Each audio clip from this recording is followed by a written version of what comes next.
તો સ્વાગત છે તમારું એક નવા વિડીયોના અંદર। આજે આપણે વાત કરશું ખજૂરભાઈ વિશે। ખજૂરભાઈ વિશે કોઈ એવા માણસ નહીં હોય કે જે એને ઓળખતું નહીં હોય, કેમ કે આજે આપણે વાત કરશું આણંદ જિલ્લાનું ધર્મજ ગામમાં, ત્યાં 13 વર્ષનો નયન રહેશે, જે ઘણા વર્ષ થાય, 1-2 નહીં પણ 5-6 વર્ષ થાય એકલો રહેશે।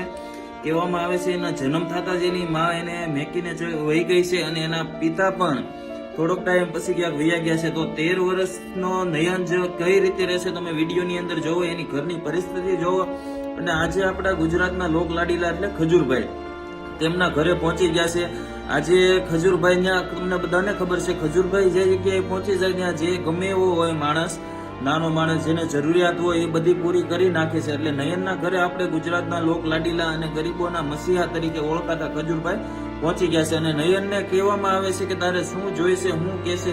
અને બીજી સૌથી મોટી વાત, નયનનું ઘર ને એવું તો બધું પડી ગયું છે, પણ નયનને બોલતા પણ નથી આવડતું। નયન જે બોલે છે એ તમે સમજશો નહીં, તમે એ ખજૂરભાઈના વિડીયોમાં જોજો નયન કઈ રીતે બોલે છે, કેમ કે એ બોલી શકતો નથી, બોલે છે પણ સમજાતું નથી। એટલે ખજૂરભાઈ એના ઘરે પહોંચી ગયો છે અને ખજૂરભાઈ વિશે તો આપણે કોઈ વાત જ ન કરી શકવી, કેમ કે આપણી લાયકાત જ નથી ખજૂરભાઈ વિશે વાત કરવી, કેમ કે એને સમાજ માટે, ગરીબો માટે એટલા કામ કર્યા છે, કોઈ એની સીમા જ નહીં। પૈસા તો બધા લોકો પાસે હોય છે, હોવા એ બહુ મોટી વાત નથી, પૈસા તો આ દુનિયામાં કરોડો માણસો પાસે છે, પણ જે પૈસા હોય ને વાપરે ને એ માણસ કહેવાય। જો એમાંથી એક આપણે નામ કહેવાય તો ખજૂરભાઈ।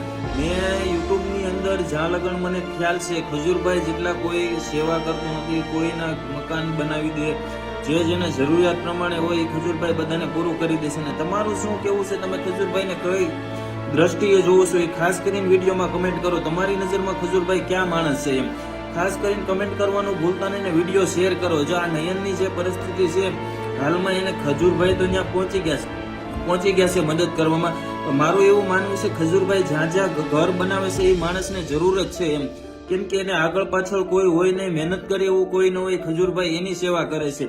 તો આપણે પણ ફરજમાં આવે જે માણસને આપણે પોગી શકાય, જે ખજૂરભાઈ ઘર બનાવે છે જ્યાં પહોંચી શકાય, ત્યાં જઈને આપણે તમારી રીતે જે પણ આપ્યું હોય એ આપી શકાય છે, કેમ કે એ જે માણસ છે જેની મદદ ખજૂરભાઈ કરે છે ને, એને હકીકત જીવનમાં બહુ જ જરૂર છે, અને એને મહેનત પણ એ કે છે આપણે જીવનમાં આ બનવું છે, આ બનવું। જેને ખજૂરભાઈ મહેનત કરે, સેવા કરવા માંગે છે, એ ખાસ કરીને ત્યાં જાજો અને વિડીયોમાં કમેન્ટ કરવાનું ભૂલશો નહીં કે ખજૂરભાઈ જે કાર્ય કરે છે એને તમે કઈ દ્રષ્ટિએ જોવો છો। અને આ દુનિયામાં કોઈ એવો માણસ નથી જે ખજૂરભાઈ જેટલો મેં મારી જિંદગીમાં જોયું નથી કે દાન કરે છે।